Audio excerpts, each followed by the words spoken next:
I still remember the smell of her perfume on our bed, the faint trace of lavender that lingered long after she was gone.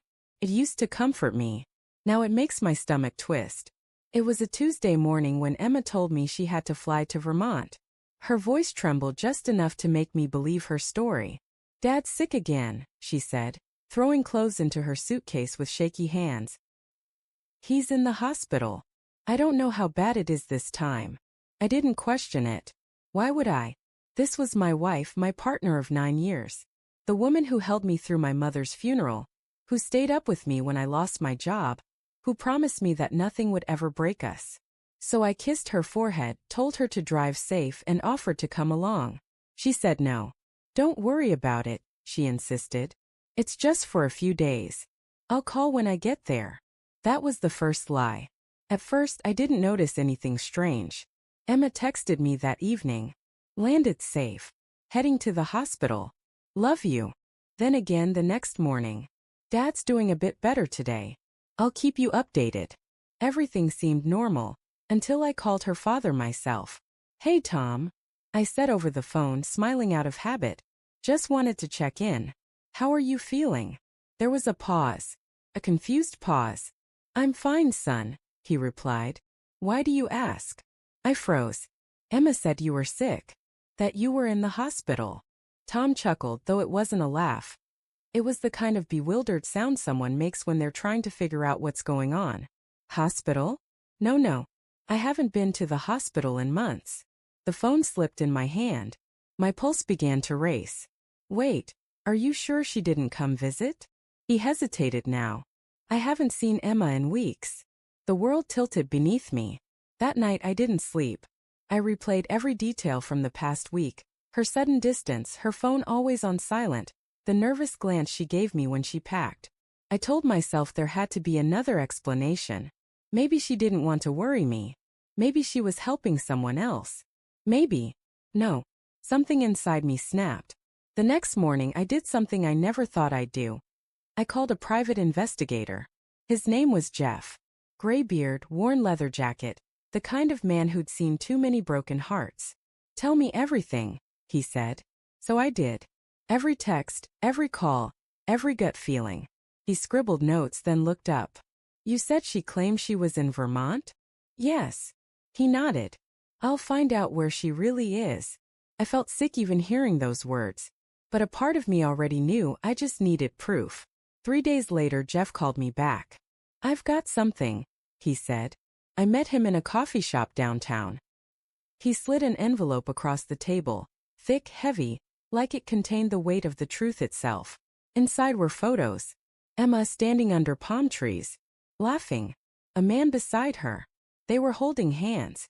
My throat tightened as I stared at the resort sign behind them. Sand Cove Lovers Retreat, Puerto Rico. Puerto Rico. Not Vermont. Not even the same time zone. I couldn't breathe. I wanted to deny it, to believe it was some kind of mistake, but her face, that smile I'd kissed 1,000 times, said it all. She wasn't tending to a sick father. She was basking in paradise with someone else. When she called that night, pretending everything was fine, I decided to play along. "Hey honey," I said, forcing my voice to stay steady. "How's your dad?" "Oh, he's better," she said softly. "Might be discharged soon." "That's good," I said. "What's the weather like there?" "Cold," she replied instantly. "Cold." I looked again at the photo of her in a sundress, sunlight glowing on her skin. My heart splintered. When she came home 2 days later, I'd already filed for divorce. I didn't tell her yet. I wanted her to tell me the truth first.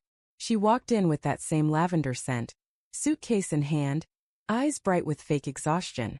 "Hey," she said, forcing a tired smile. "It's been a long week." "Yeah," I said.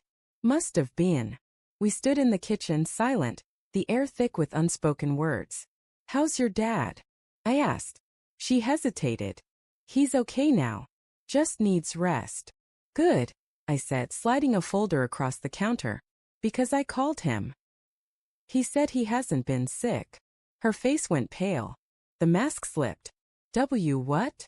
"I also know where you've been," I continued, my voice breaking. "Sand Cove Lovers Resort. Puerto Rico." She froze, every lie unraveling in her eyes. Tom wasn't sick. You weren't even in the country. So who is he, Emma? Tears welled up instantly. Please, Michael, let me explain. Explain what? I snapped. That you lied? That you left me thinking your father was dying, so you could sleep with someone else. She tried to reach for me, but I stepped back. Don't, I said. Don't you dare touch me. That night I didn't yell. I didn't throw anything. I just sat at the dining table, staring at the woman I thought I knew, while she tried to justify the unjustifiable. It wasn't supposed to happen, she said through tears. I met him months ago at a conference. We started talking and God, I don't know, he made me feel seen again. Seen? I whispered. You had a husband who adored you. I know, she cried. But somewhere along the way we stopped being us. I didn't mean for it to go this far. I shook my head. You didn't mean for it, but you booked a resort. You lied about your father. You planned it. Her silence was answer enough. The next morning I left early. I couldn't stay in that house anymore. Every corner felt poisoned, with her laughter, her lies, her ghost. For weeks I went through the motions, work, sleep, repeat, trying to pretend I was fine. But every time my phone buzzed, my chest tightened. Every time I saw a woman with long brown hair, my heart stumbled. It's strange how betrayal doesn't just end when the truth comes out. It lingers like a bruise that refuses to fade. She texted a few times begging to talk. I ignored her. Then one evening she showed up at my doorstep. She looked thinner. Hello. Michael, please, she said. Just listen. I didn't want to, but I let her in. I ended it with him, she said immediately. It was a mistake. I don't even recognize who I was. You think that changes anything? I asked quietly. No, she whispered. But I need you to know that I never stopped loving you. I laughed bitterly. You loved me while you were in bed with someone else? Her eyes filled again. You have every right to hate me. I hate myself. But please, Michael, don't let this be the last chapter of us. I stared at her for a long moment. I wanted to believe her. God, I did. But trust, once shattered, doesn't just piece itself back together.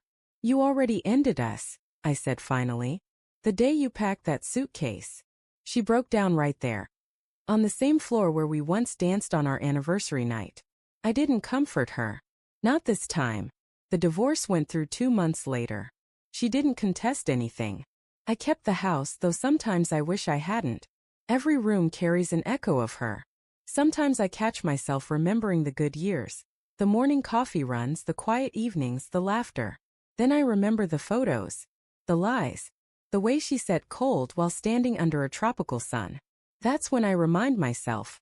Love can't survive where honesty dies. It's been a year now. People say time heals everything. Maybe they're right, but time doesn't erase. It just teaches you to live with the scars. I still think about Emma sometimes. Not with anger anymore.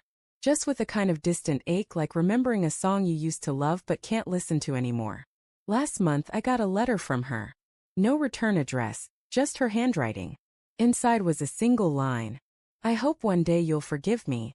Not so we can be together, but so you can be free. I read it once, then set it on fire in the sink. As the paper curled into ash, I felt something uncoil inside me. A release I hadn't realized I'd been waiting for. I still don't know who the man was. I don't want to. Maybe he was a symptom, not the cause. A mirror showing her what she'd already lost inside. But me? I've learned that love isn't blind. It just chooses to close its eyes sometimes. And when it opens them again, the light burns, but it also heals. A few weeks ago I took a trip. Not to escape, but to start over. Funny enough, I ended up in Puerto Rico, the same island where my marriage ended. I didn't go to Sand Cove, though. I went to a quiet beach nearby, where the waves whispered instead of roared. I sat there for hours watching the sunset bleed into the sea. And for the first time in a long while, I didn't feel bitterness. I felt peace. Because sometimes the hardest goodbyes are the ones that save you. And as the tide washed over my feet, I realized something. Emma may have left me with pain, but she also left me with clarity. That love isn't about never falling. It's about knowing when to stand up and walk away. And that's exactly what I did. I walked away, finally free.